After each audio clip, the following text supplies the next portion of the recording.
नमस्कार, हम और आप में आपका बहुत बहुत स्वागत है। जिस तरह आप लखीमपुर खीरी के कांड को देख रहे हैं, एक पक्ष लगातार जो है उसमें खास तौर से गोदी मीडिया और आईटी सेल लगातार कोशिश कर रही है कि किसान को इसमें विलेन साबित किया जाए और किसान को ही सारा दोषारोपण दिया जाए। वहीं दूसरी तरफ जिस तरह के वीडियो आ रहे हैं, जिस तरह की चर्चा हो रही है, उससे यह तो साफ हो गया कि केंद्र गृह राज्य मंत्री मिश्रा जी के सुपुत्र के कारनामे बहुत ही अजीब गरीब हैं। सत्ता का नशा, सत्ता की ताकत और सत्ता से का संरक्षण हो तो स्वाभाविक है आम आदमी कीड़ा मकोड़ा दिखेगा और दिखता है। हमारे प्रधानमंत्री जी कहते हैं कि अगर किसी गाड़ी के नीचे एक पिल्ले का बच्चा भी आ जाए तो उनको बहुत तकलीफ होती है, उन्हें बहुत दर्द होता है। लेकिन हमारे प्रधानमंत्री जी को इस बात से कोई फर्क नहीं पड़ा कि 8 लोग वहाँ पे मारे गए और उसके लिए ना तो उनको कोई पीड़ा थी, ना कोई दर्द था, ना एक ट्वीट था, बल्कि वहीं जो उनका एक कार्यक्रम भी हुआ, लेकिन उन्हें कोई फर्क नहीं पड़ा कि वहाँ पे पीड़ितों के पास जाके खड़े हो जाएं, उनके लिए या तो संवेदना व्यक्त कर दें। इससे यह तो साबित होता है कि जिस तरह मंत्रियों के बयान आ रहे हैं, जिस तरह मंत्री अपने हिसाब से किसानों को नीचा दिखाने की कोशिश करते हैं, किसानों को विलेन साबित करने की कोशिश करते हैं, किसानों को खलनायक साबित करने की कोशिश कर रहे हैं, उससे यह साफ हो गया है कि ये पूरी जो घटना हो रही है पूर्ण नियोजित है। इस घटना में कहीं कोई इत्तेफाक नहीं है। किसान अपना आंदोलन प्रदर्शन लगातार साल भर होने को आया कर रहे हैं, लेकिन उनके आंदोलन और प्रदर्शन को सरकार तो सुनने को तैयार नहीं। सरकार जो बात पे अड़ गई है तो अड़ गई है, अब करे भी तो करे क्या। अब यही हो रहा है कि उनके सरकारी नुमाइंदे लगातार किसानों को कहीं ना कहीं कुछ न कुछ करके ये साबित करना चाहते हैं कि किसान किसी तरह भी सही नहीं है। खैर ठीक है, ये मैटर किसानों का है और इस बात सरकार की एक लंबी लड़ाई है और कब तक चलेगी ये तो हम आप देखेंगे। लेकिन लखीमपुर खीरी का जो मैटर है, जो बात है, उसे लोग अगर जो उम्मीद लगा के बैठे हैं कि राज्य सरकार इसमें कोई ऐसा निष्पक्ष जांच करेगी या कुछ ऐसा करेगी, तो ये बात आप फिजूल में सोच रहे हैं। क्योंकि ये बात स्पष्ट हो गई कि जब गृह राज्य मंत्री है, उसके अधीनस्थ आने वाली पुलिस और उसी सरकार में जो प्रदेश में उसी की सरकार हो, उसी पार्टी की सरकार हो, तो आप कैसे उम्मीद लगा सकते हैं कि वहाँ पे निष्पक्ष कार्रवाई होगी।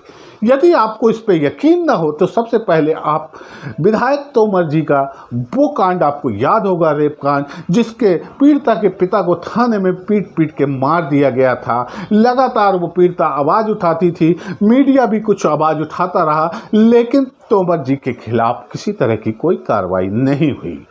आखिरी में हुआ यही कि मामला न्यायालय को उस मामले पर देखना पड़ा और न्यायालय के देख रेख में जब सीबीआई जांच हुई तो सारा मामला खुल के सामने आ गया। ठीक उसी तरह जब आप हाथरस कांड देख लीजिए, हाथरस कांड में जिस तरह एक पीड़िता के साथ रेप हुआ, उसकी हत्या हो गई और रातों रात उसे जला दिया गया, और वहाँ भी सरकार यही कहती थी, पीड़िता के खिलाफ अजीबोगरीब आरोप लगते थे, अजीबोगरीब उस परिवार के ऊपर आरोप लगते थे। यहाँ तक कि भाजपा और शासन के लोग कह चुके थे कि पीड़िता के साथ रेप नहीं हुआ है। फिर वही मामला गया न्यायालय और न्यायालय की देखरेख में जब हुआ तब दूध का दूध पानी का पानी साबित हुआ। इसका मतलब ये साफ है कि यूपी सरकार किसी भी तरह सत्ता में बने रहे लोग और पार्टी के लोगों के खिलाफ किसी तरह की कार्रवाई नहीं कर सकते। अगर इसमें किसी अन्य पार्टी का व्यक्ति होता या अन्य व्यक्ति होता तो निश्चित अभी तक उसके घर में बुलडोजर चल गया होता, लेकिन इनके घरों में बुलडोजर तो छोड़िए, बाकायदा सम्मन जारी हो रहे हैं। 302 का आरोपी, उसके लिए सम्मन जारी हो रहे हैं कि आप आइए थाने में बैठिए, आप थाने में आइए, थाने में आपसे कुछ चर्चा करना है। क्योंकि अब केंद्र में गृह राज्य मंत्री उसके पिता हैं, स्वाभाविक है कि उसका प्रभाव तो पड़ेगा। फिलहाल इस मामले में जब न्यायालय ने संज्ञान ले लिया है तो ये उम्मीद है कि जांच तो निष्पक्ष होगी और न्यायालय उस जांच को देख रेख करेगा, तो निश्चित है कि आरोपी एक न एक दिन हवालात में होगा और न्यायालय उसे कठोर कारावास देगा। लेकिन समस्या यहाँ पे ये है कि हर मामले में अगर उच्च न्यायालय, सर्वोच्च न्यायालय दखल करता रहेगा, हर मामले में उसी के कहने पे ही मामले दर्ज होंगे, तो आप ये कैसे कह सकते हैं कि यूपी में एक सरकार ऐसी है जो निष्पक्ष काम करती है। इन 3 घटनाओं के बाद यदि आपको ये लगता है कि यूपी में निष्पक्ष कार्रवाई होती है तो आप अभी गहरी निद्रा में हैं और आपको अब जाग जाना चाहिए, क्योंकि यूपी में निष्पक्ष कार्रवाई नहीं होती। यूपी में पक्षपात होता है। यूपी में एक डॉक्टर को 1 साल तक जेल में रखा जा सकता है, लेकिन 302 के आरोपी को गिरफ्तार नहीं किया जा सकता। यह है उत्तर प्रदेश की सच्चाई और उत्तर प्रदेश शासन और प्रशासन की हकीकत। इस मामले को लेकर विपक्ष ने बड़ा तूल दिया है। विपक्ष इस मामले को लेकर लगातार पीड़ितों के परिवार से मिलने जा रहा है। गिरफ्तारियां हो रही हैं तो विपक्षी नेताओं की हो रही हैं, गिरफ्तारियां हो रही हैं तो वहां तक न जाने के लिए उन लोगों की हो रही है जो पीड़ित परिवार को सांत्वना देना चाहते हैं। ये मैं नहीं कहता, ये मैंने दावा नहीं करता कि ये सारे लोग सचमुच सिर्फ सांत्वना दे रहे हैं या अपनी राजनीति भी वहाँ पे पक रही है। निश्चित है कि राजनीतिक लोग हैं तो स्वाभाविक है कि कहीं ना कहीं फायदा और नुकसान तो देखा जाता है, लेकिन इंसानियत का भी कोई तकाजा होता है। भारतीय जनता पार्टी का कोई नेता किसी पीड़ित के घर नहीं गया और अलबत्ता हर बार कोशिश यही की गई कि किसी तरह भी इस घटना को किसानों पे मर दिया जाए और किसानों को इसका दोषारोपण डाल दिया जाए। और निश्चित अगर इस मामले में माननीय न्यायालय ने हस्तक्षेप न किया होता तो आपके सामने एक आश्चर्यजनक रिपोर्ट आती और एक आश्चर्यजनक मामला बनता कि सारा मामला किसानों ने ही किया है और किसानों ने ही सबकी हत्या कर दी है।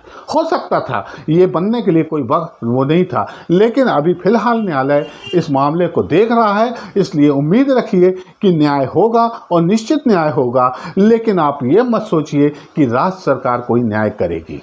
राज्य सरकार अब इस विषय पे सिर्फ वो कोशिश कर रही है और माननीय प्रधानमंत्री जी का तो गजब की मानूंगा कि माननीय प्रधानमंत्री जी ने ऐसे मामले पे उन्हीं के गृह राज्य मंत्री होते हुए उन्हीं का बेटा अगर इन्वॉल्व है, अगर बेटे के ऊपर आरोप लग रहा है तो उसे पद से हटा नहीं रहे हैं। क्या समझेंगे आप कि किस तरह की राजनीति चल रही है? या तो पूर्ण नियोजित है ये कि किसानों को किसी तरह भी उनके आंदोलन को कुचलना है और कुचलने का अर्थ ये होगा कि उनके ऊपर गाड़ी चढ़ा देना है। तो देखते हैं इसमें आगे क्या निकलता है। फिलहाल उम्मीद रखिए कि न्याय तो होगा, लेकिन यूपी सरकार से नहीं, माननीय न्यायालय से होगा। तो आज बस इतना ही, फिर आपसे चर्चा करेंगे किसी और सब्जेक्ट पे। जब तक के लिए जय हिंद, जय भारत।